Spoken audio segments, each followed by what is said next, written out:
Good morning everybody, welcome back to my YouTube channel Kumar academy में आप सभी का स्वागत है। तो चलिए फ्रेंड, कैसे आप लोग? आशा करता आप सभी अच्छे होंगे, मस्त होंगे, तंदुरुस्त होंगे और अच्छे से स्टडी कर रहे होंगे। तो चलिए फ्रेंड्स, आज हम इस वीडियो में कराने वाले हैं हिंदी का मॉडल सेट 5।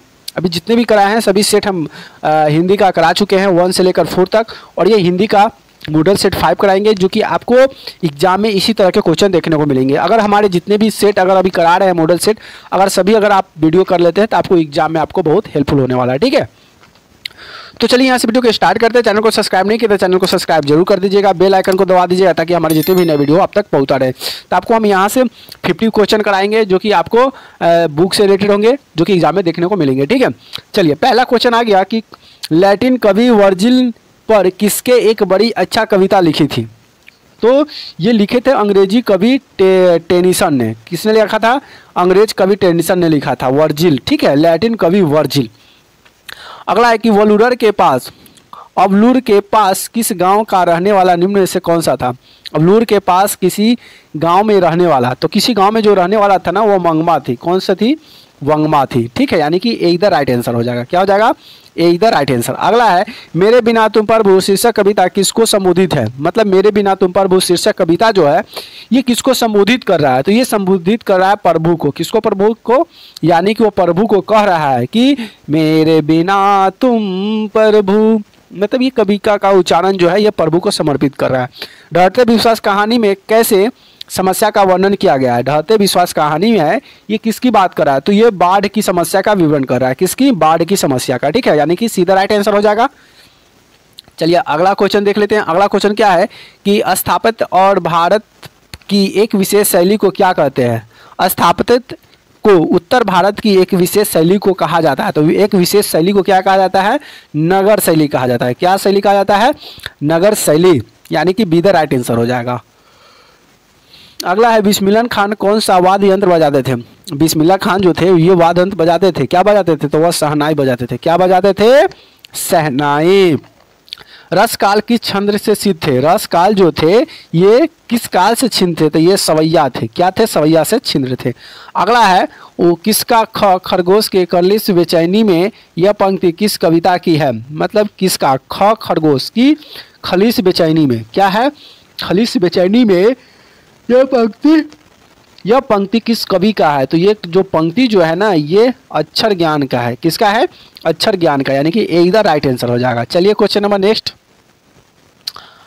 नंबर नेक्स्ट ये करा है कि 3 गोरे नितांत डॉक्टर ने एकमत होकर मंगू की पागल का क्या निदान प्रकट किया? मंगू के जो था उसको निदान को प्रकट करता है, लेकिन क्या प्रकट करता है?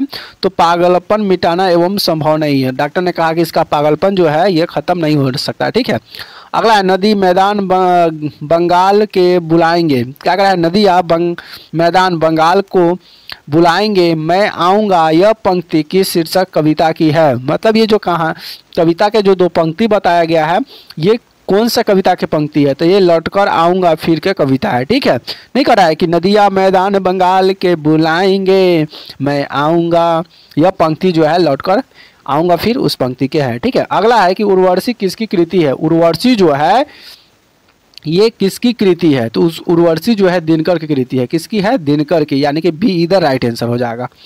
चलिए अगला बात कर लेते हैं। कोई संस्कृति क्या है कि कोई संस्कृति जिंदा नहीं रह सकती। कोई संस्कृति जिंदा नहीं रह सकती अगर वह दूसरों की संस्कृति का क्या करने की कोशिश करती है। मतलब कह रहा है कि कोई जो संस्कृति जिंदा नहीं रह सकती। क्यों नहीं रह सकती? अगर वह दूसरों की संस्कृति का क्या करने की कोशिश करे। मतलब दूसरों के बारे में, दूसरों की संस्कृति को छेड़छाड़ कीजिएगा तो कोई संस्कृति जिंदा नहीं रह सकता है। ठीक है, तो ये बहिष्कार होता है। क्या होता है? बहिष्कार। अगला है मरते दम तक न शहनाई छूटेगी न काशी, यह कथन किसका था? तो ये था बिस्मिल्लाह खान का। किसका था? बिस्मिल्लाह खान का। ए इधर राइट आंसर हो जाएगा। किसका मन मां से फट गया और वह रात भर जंगल में छिपा रहा? तो भाई ये कोई नहीं था, ये बहादुर था। क्या था? ये बहादुर था जो एकदम भाग जाता है घर से और रात भर जंगल में छिपे हुए रहता है, और फिर एक बार वो नौकरी करने के लिए दूसरे के जगह लेखक के यहाँ चला जाता है। ठीक है, अगला अक्षर ज्ञान में किसको मनोविज्ञान का आधार लिया गया है? अक्षर ज्ञान में किस मनोविज्ञान का आधार लिया गया है? तो आधार की अगर बात करें तो ये बाल मनोविज्ञान। क्या हो जाएगा? बाल मनोविज्ञान। बी द सीधा राइट आंसर हो जाएगा। अगला है कि मदन ने कासू को कितने दांत तोड़ डाले। वाह जी वाह, क्या बात है। मदन तो भाई कासू के दांत तोड़ देता है। मदन गरीब परिवार का लड़का और कासू सेठ साहब का लड़का, दांत तोड़ देता है भाई एक ही थुथना में, बताओ। तो इसका आंसर हो जाता है 2 दांत तोड़ देता है। कितना दांत तोड़ दिया?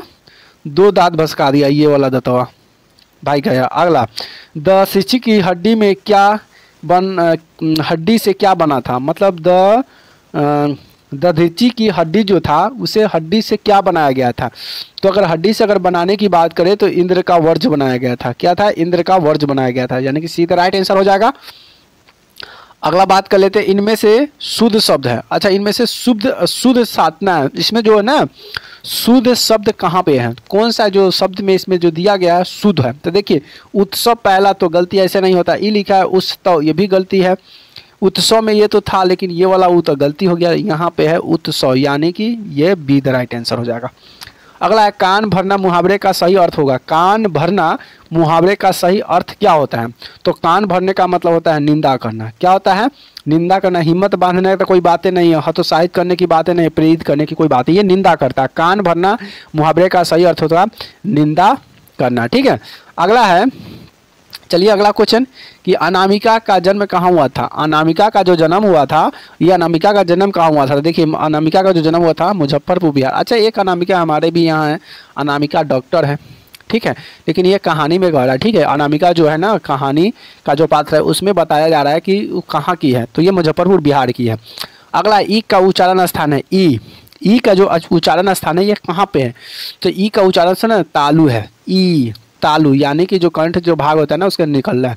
गुण संधि का उदाहरण है।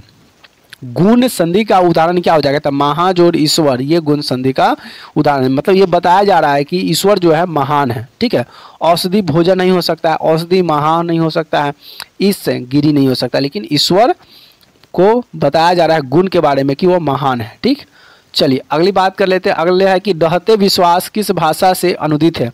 अगले, ढहते जो विश्वास है ये कौन सी भाषा से रचित है? ये है उड़िया। ढहते विश्वास कौन सा भाषा है? उड़िया भाषा। अमराई का कुआं कहाँ पे है?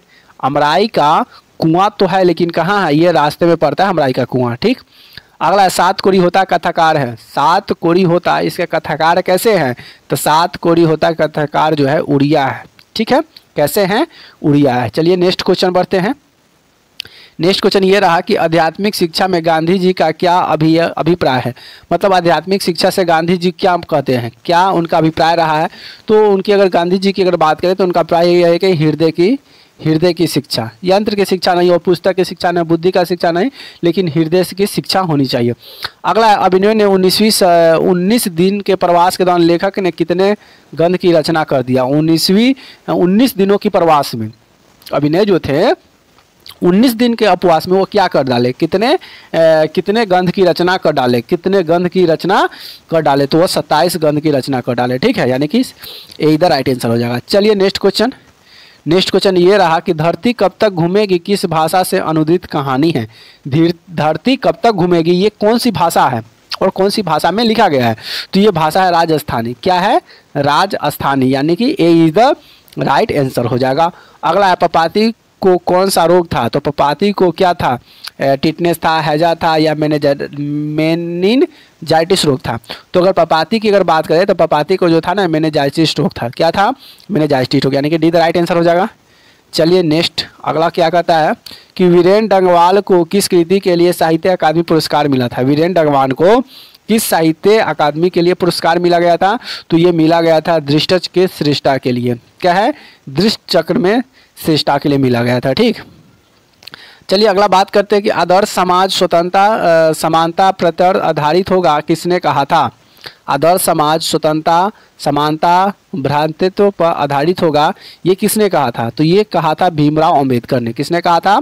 भीमराव अंबेडकर ने। अगला है, मदन किसका पुत्र था? मदन जो था पुत्र तो था, लेकिन बताइए मदन किसका पुत्र था? तो मदन था गिरधर का पुत्र था। किसका पुत्र था?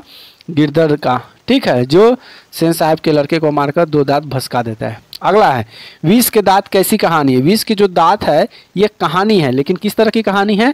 तो ये है मनोवैज्ञानिक कहानी है। कैसी कहानी है? ये मनोवैज्ञानिक कहानियां है। अगला है, प्रत्यय मानव का अर्थ है। प्रत्यय मानव का अर्थ है। तो प्रत्ययन मानव का क्या अर्थ हो सकता है? तो ये हो सकता है प्राचीन मानव। क्या हो जाएगा? प्राचीन मानव। प्राचीन का मतलब क्या होता है? बहुत पुराना, और आधुनिक का मतलब होता है नया। अगली बात कर लेते हैं कि दोहा कोश क्या है, कि दोहा कोश किसकी रचना है? दोहा कोश क्या है? दोहा कोश किसकी रचना है? तो यह है सरहपाद की। किसकी है? सरहपाद की रचना है। अगला है शेक्सपियर कौन थे? शेक्सपियर कौन थे? तो ये शेक्सपियर ना एक नाटककार थे। क्या थे?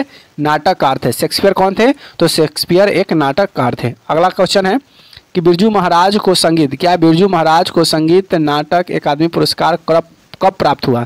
बिरजू महाराज को संगीत नाटक जो अकादमी पुरस्कार मिला था, ये पुरस्कार उनको कब मिला था? तो ये 1964 में मिला था। कब मिला था? 1964 में मिला था। ठीक है, चलिए अगला क्वेश्चन कहता है कि सुजान रस खान, क्या है? सुजान रस खान किसकी रचना है? सुजान रस खान, ये जो रचना है ये रचना किसकी है? तो ये रचना है रस खान की। किसकी है? रस खान की, यानी कि बी द राइट आंसर हो जाएगा। अगला है सुलोचना क्या थी? मतलब सुलोचना जो थी ये क्या थी? तो सुलोचना थी एक अभिनेत्री थी। क्या थी? एक अभिनेत्री थी। चलिए क्वेश्चन नंबर नेक्स्ट बढ़ते हैं। क्वेश्चन नंबर नेक्स्ट ये रहा, क्या कहता है कि टॉल्स्टॉय कौन थे? टॉल्स्टॉय जो थे ये कौन थे? तो टॉल्स्टॉय एक रूसी लेखक थे। कैसी लेखक थे? रूसी लेखक थे। ठीक है, अगला है गुरु नानक का जन्म हुआ था, तब मतलब गुरु नानक का जन्म जो हुआ था कहाँ पे हुआ था? तो गुरु नानक का जन्म हुआ था नाना काहा साहब। क्या होगा? नाना काना साहब में, यानी कि सीधा राइट आंसर हो जाएगा। अगला है खेत शब्द है, खेत जो है ये क्या है? ये आदेशज है, विदेशज है, क्या होगा? बताइए खेत शब्द जो होगा ये क्या होगा? तो अगर खेत शब्द की बात करें तो ये तद्भव,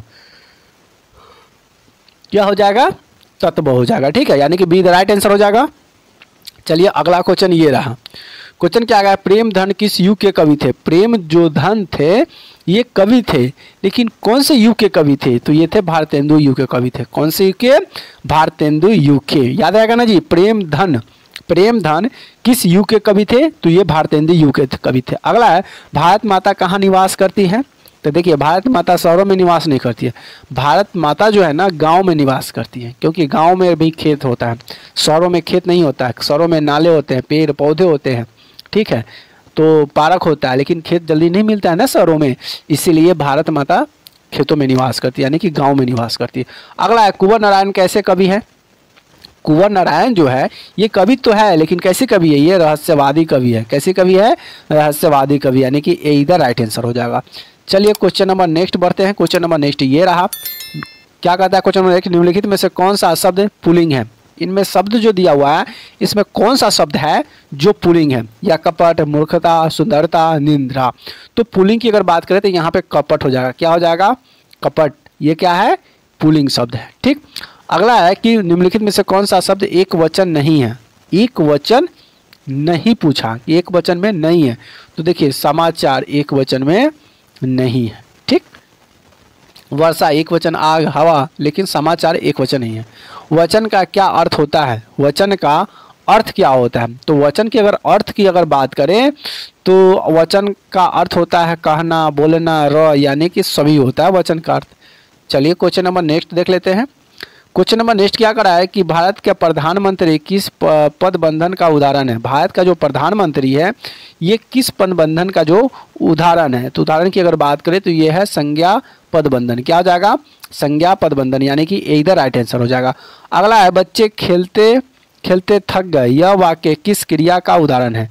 मतलब बच्चे खेलते खेलते थक गए, ये तो क्रिया हो रहा है। कौन सी क्रिया हो रहा है? प्रेरणादायक क्रिया, पूर्वकालीन क्रिया, समकालीन क्रिया या संयुक्त क्रिया? बताइए इसका आंसर क्या हो जाएगा? तो अगर इसका आंसर की अगर बात करें ना कि बच्चे खेलते खेलते थक गए तो ये हो जाएगा पूर्वकालिका।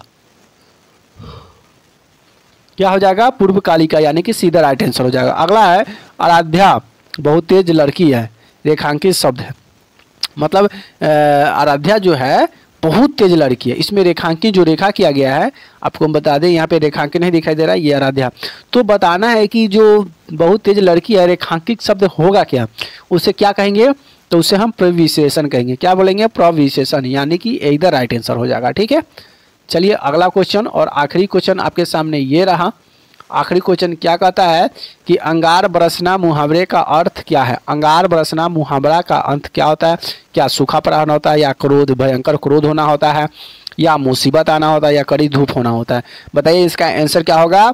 अब इसका आंसर जो ना आपको कमेंट में बताना है। क्या है आंसर है कि अंगार बरसना का मतलब क्या होता है, क्या सूखा पड़ना होता है, क्या कड़ी धूप होता है, या मुसीबत पड़ना होता है, या क्रोध होना होता है। इसका आंसर आपको कमेंट में बताना है। तो चलिए फ्रेंड्स, यहाँ से आपका 50 क्वेश्चन जो होते हैं कंप्लीट होते हैं, जो कि आपको एग्जाम में देखने को मिलते हैं। तो चलिए यहाँ से वीडियो को करते हैं द एंड। अगर चैनल को अभी सब्सक्राइब नहीं किए हैं तो चैनल को सब्सक्राइब जरूर कर लीजिएगा, और वीडियो को एकदम लाइक शेयर जरूर अपने दोस्तों फ्रेंडों के साथ जरूर कर दीजिएगा। तो चलिए फिर मिलते हैं नए वीडियो में नए टॉपिक के साथ। तब तक ले बाय बाय, जय हिंद, वंदे मातरम।